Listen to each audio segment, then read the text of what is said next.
Hello বন্ধুরা, রিঙ্কুর রকমারি ব্লগে তোমাদের স্বাগত। আজকে আমি একটা নতুন ব্লগ নিয়ে চলে এসেছি। আজকে আমি আমার ছেলের ছোটোবেলার কিছু কথা বলবো। কি করে বুঝলাম যে আমার ছেলের সমস্যা আছে, আর 5টা বাচ্চার মতো নয়। এটা আমরা কিভাবে আস্তে আস্তে সন্দেহ করলাম, বুঝলাম।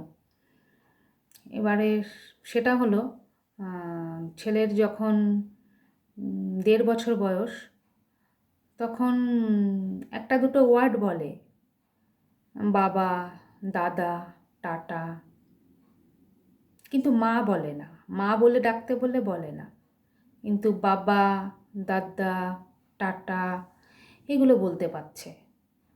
সেটা নিজের খেয়াল খুশি মতো বলে, বলতে বললে বলে না, কিন্তু বলে। তো আমরা ভাবলাম যে এইভাবে ও কথা শিখে যাবে। তো যখন 2 বছর বয়স হলো, তখন ওকে ওর নাম ধরে, ওর নাম ডাকনাম তো জোজো, তা ওকে জোজো বলে ডাকা হতো।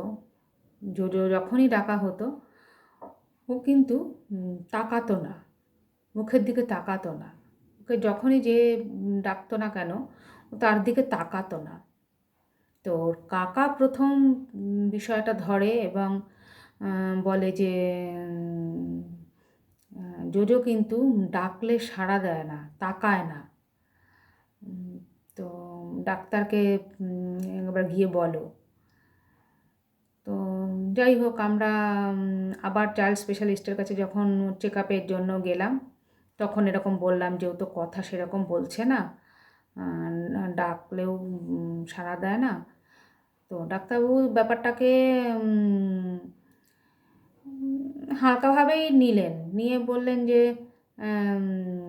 অনেক বাচ্চারা দেরি করে কথা বলে, দেরি করে কথা শেখে, এটা কোনো ব্যাপার না। তো ঠিক আছে, 3-4 বছর হোক, তারপরে দেখা যাবে। এরকম করতে করতে সময় চলে যাচ্ছে, 2 বছর 3 বছর হয়ে গেল, সেইভাবে কথা বলছে না। এবং এরপরে হলো কি, যে 2-একটা ওয়ার্ড বলতো, বাবা, দাদা, টাটা, সেগুলোও বলা বন্ধ করে দিল। এইভাবে তখন আমরা বুঝতে পারলাম যে কোথাও ওর একটা সমস্যা আছে, ও আর 5টা বাচ্চার মতো নয়। তো ওকে তখন বলা হলো যে ওকে স্কুলে ভর্তি করিয়ে দেওয়ার কথা। অনেক বড়রা বললেন, অনেকে বললেন যে ওকে স্কুলে ভর্তি করিয়ে দাও, তাহলেই সব ঠিক হয়ে যাবে। যথারীতি ওকে স্কুলে নিয়ে যাওয়া হলো। তখন 2.5-3 বছর বয়স, যে স্কুলে ভর্তি করাবো বলে। কিন্তু স্কুলের প্রিন্সিপাল ম্যাম কী বুঝলেন জানি না, বললেন যে ওকে আগে ভর্তি করাবেন না, আগে আপনারা ডাক্তার দেখান ওকে।